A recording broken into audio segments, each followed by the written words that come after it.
Shalom, salam berkat dari kami untuk pendengar sekalian. Saat ini pendengar akan diberkati dengan program Hari Ini Harinya Tuhan bagian yang ke-8.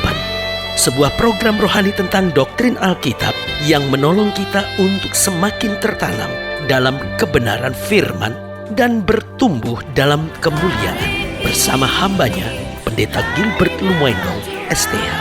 Banyak orang merasa doktrin Alkitab sebagai sesuatu yang membingungkan. Tetapi tahukah saudara bahwa doktrin Alkitab intinya adalah memahami Alkitab dengan benar, dengan pemahaman yang sistematis, sehingga kita terus dapat tertanam di dalam kebenaran firman, sehingga kita terus bertumbuh di dalam kemuliaan Allah. Buka hati saudara sekalian untuk menerima berkat-berkat firman-Nya hari ini. Salah satu hal yang paling menyakitkan dalam hidup ini adalah ketika kita menerima tuduhan-tuduhan yang menyakitkan, sementara di balik tuduhan-tuduhan itu tidak ada kebenaran. Betul kalau kita memang salah, betul kalau kita memang melakukan tindakan-tindakan yang tidak benar. Lalu ada teguran-teguran kepada kita, ya walaupun sakit, walaupun keras, walaupun mengecewakan, tetapi itu teguran yang harus kita terima. Tetapi kalau tuduhan-tuduhan yang tidak ada kebenaran di dalamnya, itu pasti akan mendatangkan sesuatu yang menyakitkan. Tetapi apa prinsip firman Tuhan tentang itu?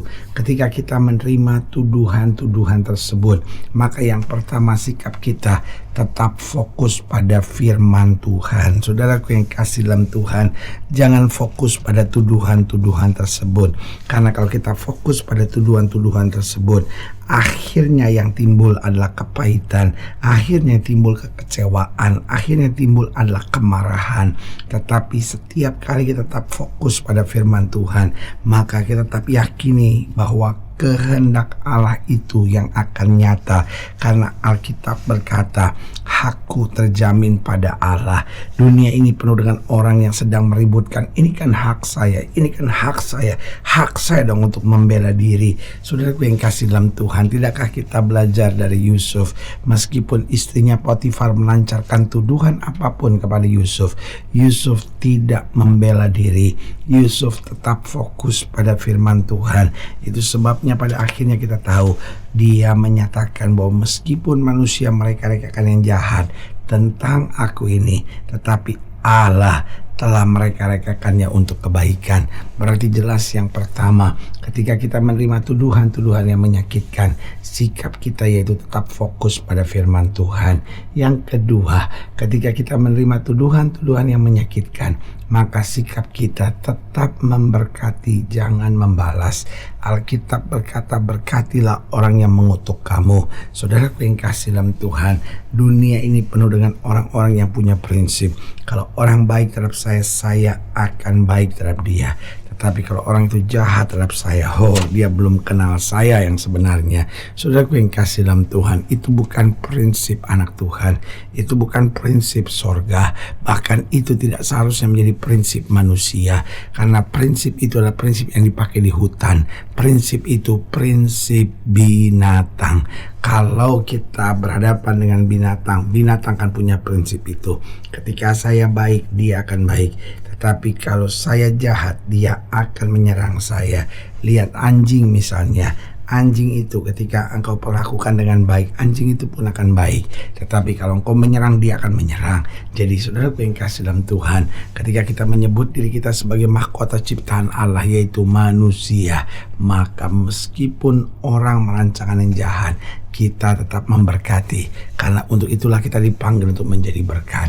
Yang ketiga, ketika kita menerima tuduhan-tuduhan yang menyakitkan, maka sikap kita tetap bersemangat dan bersukacita. Jangan biarkan tuduhan-tuduhan itu akhirnya menekan jiwa kita sehingga kita kehilangan semangat, kita kehilangan sukacita. Ada banyak orang yang akhirnya terpengaruh oleh situasi dan keadaan dan akhirnya justru tertekan di tengah tuduhan-tuduhan yang dilemparkan. Sebagai hamba Allah, saya mau ingatkan bahwa saudara tetap bersemangat, tetap bersukacita, karena di balik hal-hal yang pahit selalu ada rancangan Tuhan yang manis. Haleluya. Dan yang keempat, saya pelajari sikap kita ketika kita menerima tuduhan-tuduhan yang menyakitkan, maka tetap berpikir dan bertindak secara positif. Artinya kita tetap harus mengerjakan hal-hal yang positif. Biarkan tuduhan-tuduhan itu menyakitkan hati kita. Tetapi kita tahu prinsip firman, besi menajamkan besi, manusia menajamkan sesamanya. Berarti di tengah tuduhan-tuduhan yang menyakitkan, kita tetap mengerjakan hal-hal yang positif.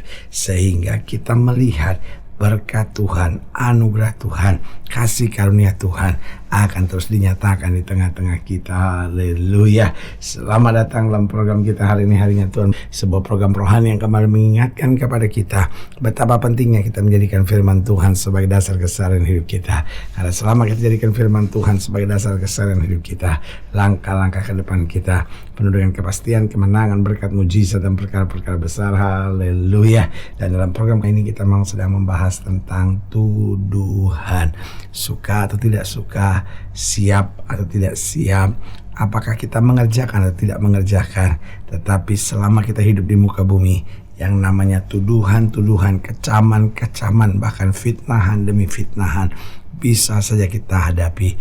Persoalannya bukan kita akan menghadapi atau tidak menghadapinya, tetapi persoalannya bagaimana kita menghadapinya. Karena kualitas iman seseorang, kualitas kedewasaan rohani seseorang, kualitas kematangan jiwa seseorang sangat ditentukan dengan bagaimana dia siap menghadapi tuduhan-tuduhan yang dilemparkan kepadanya, bahkan bagaimana dia bereaksi terhadap tuduhan-tuduhan yang dilemparkan kepadanya. Haleluya.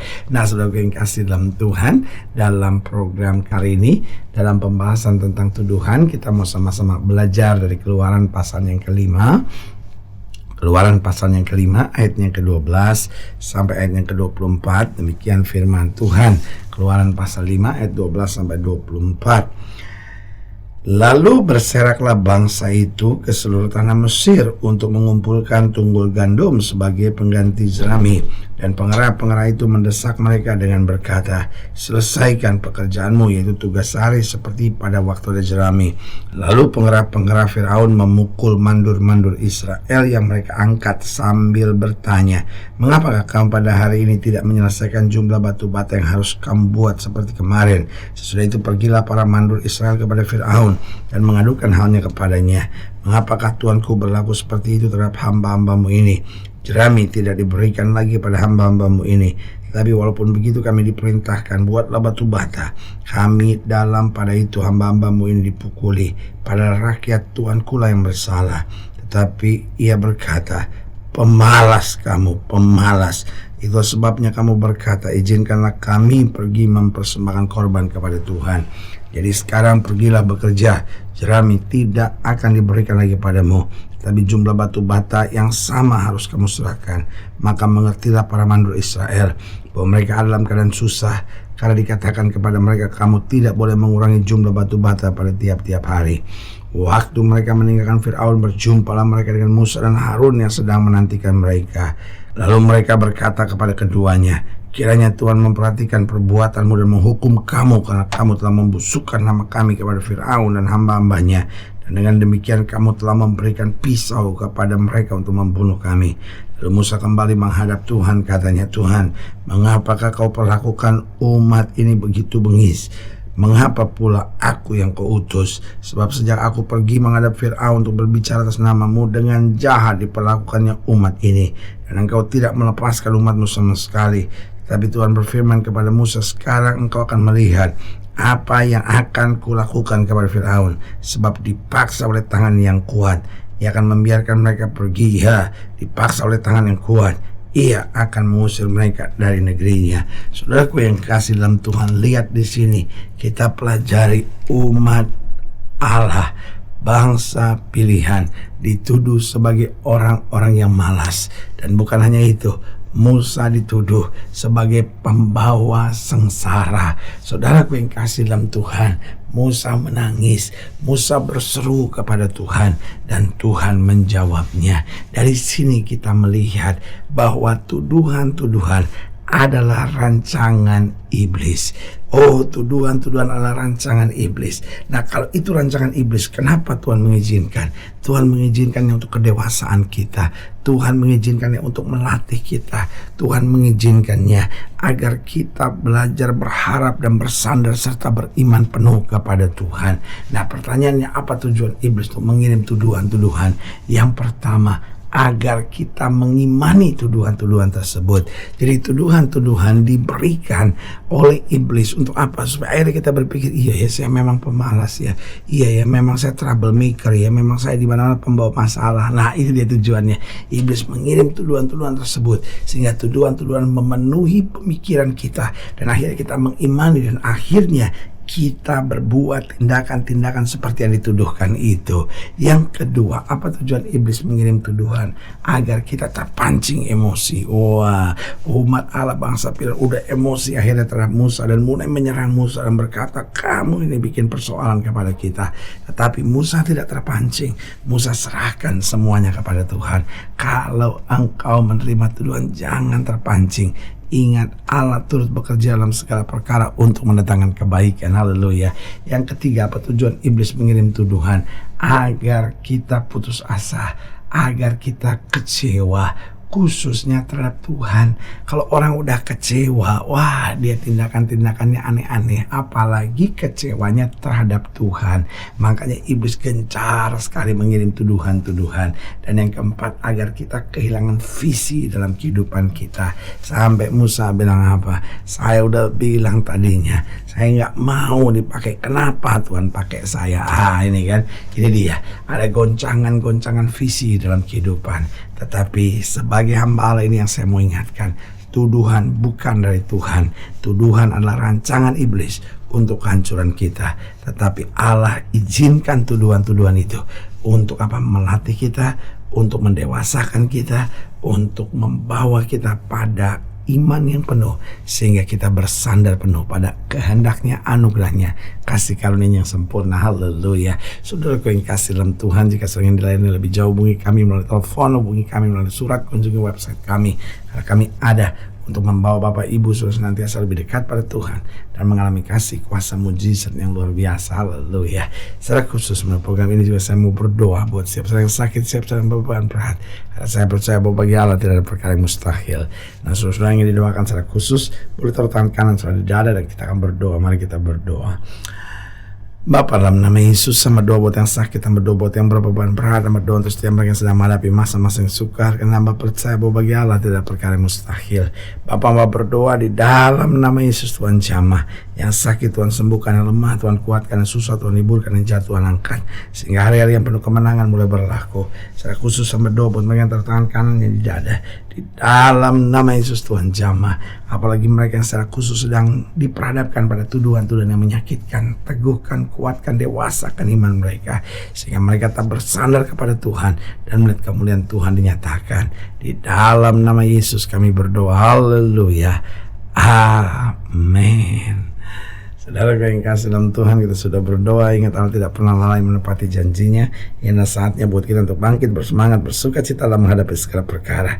Karena kita tahu Yesus hidup, Yesus berkuasa, dan selalu menyediakan yang terbaik buat anak-anaknya. Doa saya menyertai saudara. Sampai berjumpa pada program berikut, dan jangan lupa jadikan hari ini harinya Tuhan. Haleluya.